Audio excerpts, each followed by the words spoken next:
Hey, I need you to stop inviting your mom over every weekend. I told my husband, Jack, directly. He let out a deep sigh. Sophie, you always say no to everything. What do you mean you don't want me to build a house? You don't want my mom to visit. You say no to everything. That's not what I meant. Then what do you mean? How long do we have to wait? My name is Sophie. My husband, Jack, and I have been married for 5 years. Our main goal is to buy our own home. Now that we've saved enough money, we're ready to move out of our rental. I've always dreamed of having my own home. Once we settle in, we want to start a family and raise our kids there. Our hopes were growing, but a problem was brewing. Jack's mom, who had heard about our plans, started getting involved in a way that didn't feel right. I heard you're finally buying a house, she said. Yes, that's true. Have you picked out what kind of house you want? Yeah, we have an idea. Well, that's great. Let me know if I can help. Thanks, but no need. Oh, by the way, have you checked out the showroom near your place? No, we haven't had time yet. Well, I'll set up an appointment for you. We can go together. No, I'd prefer if you didn't. I'd like to look at the new house with Jack, just the two of us. But after that, Jack's mom kept trying to get involved. She even showed up at our place unexpectedly. I got you a brochure for some land that's for sale. Thanks, I said. She handed me several brochures. What do you think of this one? It's near the station and big enough for 2 families. What did she say? Did she just say 2 families? I didn't know what to say. Jack's mom kept talking. If it's not close to the train station, it's not convenient. And you want to be near a hospital when you get older. This place is close to a supermarket, too. You're probably having a hard time deciding right. At first, she asked if she could help. But since she was taking over, pushing her own ideas as if she would be living there too. This wasn't right. That night, I told Jack everything that had happened. Wait, I think she might have mentioned living with us. What? You want to live together? Well, if you're okay with it, I won't force you. Don't worry, I said. I felt completely caught off guard by his response. If I'm okay with it, I don't think so. I couldn't believe Jack was still unsure about this. I knew I'd be the one left to deal with my mother-in-law if I had to tell her we're not going to live together. Why couldn't Jack see that? Should we stop building the house? What? What do you mean? He asked. Because of the way you said it. If I say no to living with her, she'll know I said no. We'll be living together for a long time, and I don't want things to be awkward. I don't want a house if that's what it's going to cost. We can raise our kids in a rental, and we can use the money we saved for the down payment on their education instead. My husband, Jack, suddenly started to panic. Wait, I understand now. I'll say no to her, and we'll build the house. No, it's fine. You can't even talk to your mom. I've never seen Jack stand up to his mother before. Don't worry. Trust me. Why are you so desperate? I asked. I want to live in my own house and raise our kids there. You didn't seem that excited when we first talked about it. No, I was excited. That's a mean thing to say. I feel the same way about our kids. I see, Jack said. He told me he would turn down his mom, but I didn't believe it. I didn't think he could do it considering how he always acts with her. But the day after our conversation, my mother-in-law stopped bothering us and even called to apologize. Sophie, I got scolded by Jack. He told me he wanted to live with you alone. I'm sorry I pushed my opinions on you. Jack actually talked to her. He could speak up when it really mattered. But for some reason, I still felt a little unsure. I told Jack about his mom's apology, and he had a big smile on his face. See, when I say I'll speak up, I do. Why do you have that look in your eyes? Jack asked. I was wondering if you really said it. Are you doubting me? Isn't that a little odd? I've never seen you speak up to your mom in 5 years, and you didn't even do it in front of me. That's mean. I really tried. You're right. I'm sorry. By the way, you're sweating like crazy. What's going on? Oh, it's just hot. It is a bit warm today, isn't it? It's the middle of winter, I pointed out. Anyway, let's move forward with the house contract. Do you really want to build a house that badly? Of course I do. That's why we've been saving all this time. By now, I wasn't that interested in building the house anymore. The home I dreamed of for so long now felt less exciting. I'd worked hard to save the money, but because of my mother-in-law's actions and Jack's attitude, it felt like my dream had been taken away. I stepped back, but Jack kept talking about building the house. 6 months passed since our argument, and Jack still brought up the house, but I wasn't convinced. My mother-in-law, who had been quiet, was starting to lose her patience. She began showing up at our house more often.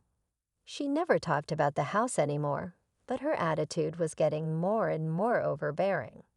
Jack and I both work, and we both have weekends off. Yet every weekend, my mother-in-law comes over. If it was just once a month, I could handle it. But every weekend, it's too much. Jack seems really happy about it.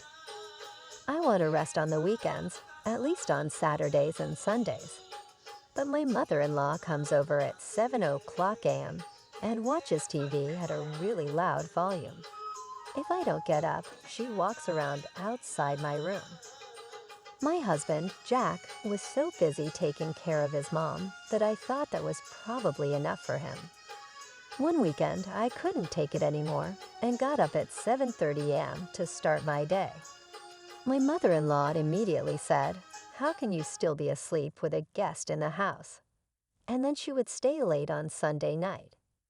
Jack never said anything about her behavior, and when I looked at him, the word divorce popped into my mind. But I didn't want a divorce if I could avoid it. I wanted to figure out a way to fix things. Hey, I need you to stop having your mom over every weekend. I told Jack, being honest about how I felt. He sighed loudly. Sophie, you know you always say no to everything. What do you mean you don't want to build a house? You don't want my mom to visit. You always say no. I didn't mean it like that. Then what do you mean? How long do we have to wait for you? You just said we dot. What do you mean? Who else is waiting? What didn't you just say we? Jack's face turned red, and he started sweating. I didn't say that. Maybe I misunderstood, but we can't build a house if your mom keeps coming over every weekend. Why not? Because I need some rest. If my parents came over every weekend, would you get any rest? Your parents won't come. They have their own nice home. I'm tired of this nonsense. That's not the point. It's not about the house. I'll ask my parents to come stay next week. Jack raised his voice. Absolutely not. Why not? Because it's too much. Don't tell your parents to come over.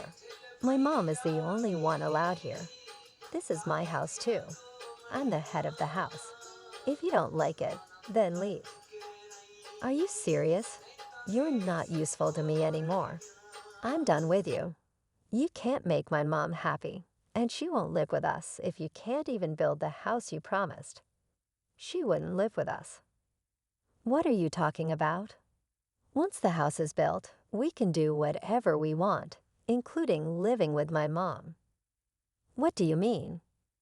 I told you all this, and you still don't get it. I was planning to have my mom live with us after the house was built.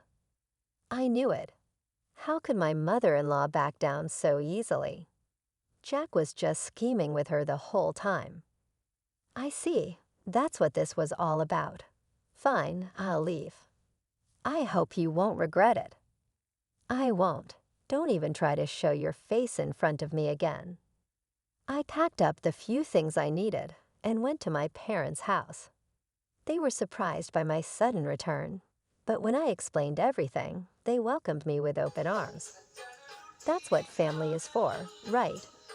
I guess our relationship ended because I couldn't trust Jack from the start. Dad, I'm sorry.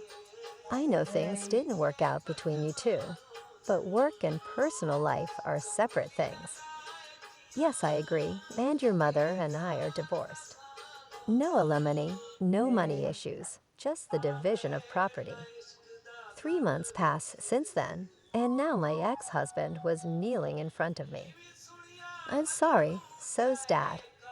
I'm not your father anymore. Be careful what you call me. Ah, boss, this is a surprise, isn't it? Because I divorced her daughter. What are you talking about? Why had Jack come all the way to my parents' house and gotten down on his knees? It turned out he was transferred to a new position. He didn't want my ex-husband and I both worked for.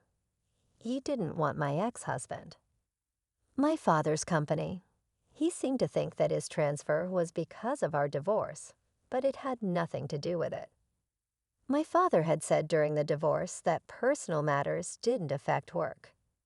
Every employee at his company gets transferred to a new region every few years as part of a skill-building program, not as a punishment. But that explanation didn't make sense to my ex-husband. Lisa, stop. It's the boss. I thought you told me never to show my face again. I apologize. Please, this isn't about obligation. I was supposed to be the next president, wasn't I? I can't believe you interrupted me with nonsense like that. You know, I think you're mistaken. I'm still the next president, whether you divorce me or not. What? Of course, I'm his daughter. My ex-husband just nodded and left. The next day, he quit his job. People told him it wasn't a demotion, but he refused to listen. A few days later, I saw him in a place I never expected. I was watching a documentary on TV when I saw my ex-husband. He was standing in line for a meal donation at a volunteer organization, dressed poorly. Life has a strange way of changing things. I couldn't help but think of the word regret that I had said to him. I'm sure he regretted how he acted. The fact that he was holding 2 meals suggested that one was for his mother. I don't know all the details, but it's clear that his life now is very different from the one he had before. As for me, I'm happy being on my own. I'm busy with work during the week, but on my days off, I enjoy my free time. It's such a blessing to get a good night's sleep. I don't have to deal with early mornings anymore. I'm living in peace and happiness. The coldness my ex-husband showed, which I couldn't explain to anyone, used to hurt. But now I see it as something that strengthens me when I stand up to my in-laws. Lisa, you did the right thing. I hope you can really enjoy your time on your own now.